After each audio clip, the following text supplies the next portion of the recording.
Sa pag-aalaga, Di natin kailangan mag-isa lagi nating kasama ang Diyos. Maglaan ng oras para sa sarili, maglakad, huminga, mag-isip. Kaya't sa tulong ng pananampalataya, ating matutunan kung paano pahalagahan ang ating katawan, isip at kaluluwa.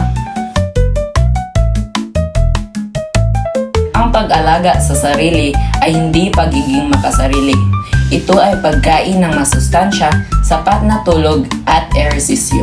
Kasama rin dito ang mental health, pagbibigay ng oras para magpahinga at makinig sa sariling damdamin. Kapag tayo ay nagdarasal, nakakahanap tayo ng kapayapaan at direksyon mula sa Diyos. Ang pananampalataya, ang ating sandigan sa gitna ng kaguluhan. Ito ang nagbibigay lakas kapag tayo'y nanghihina. Sa salita ng Diyos, nakakatagpo tayo ng kaaliwan.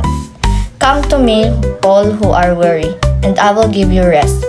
Matthew 11 verse 28. Tulong ng panalangin at tiwala sa Diyos, nalalampasan natin ang takot, lungkot at pagod. Ang pananampalataya ang ilaw sa madilim na daan. Maglaan ng oras para sa sariling maglakad, huminga, mag-isip.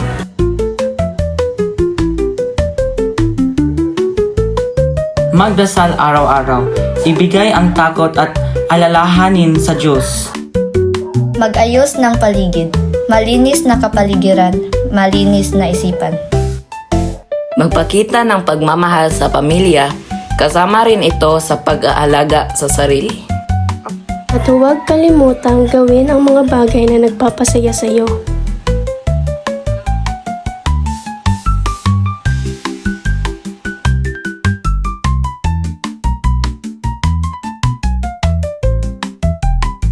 Alagaan ang sarili, gabay ang pananampalataya,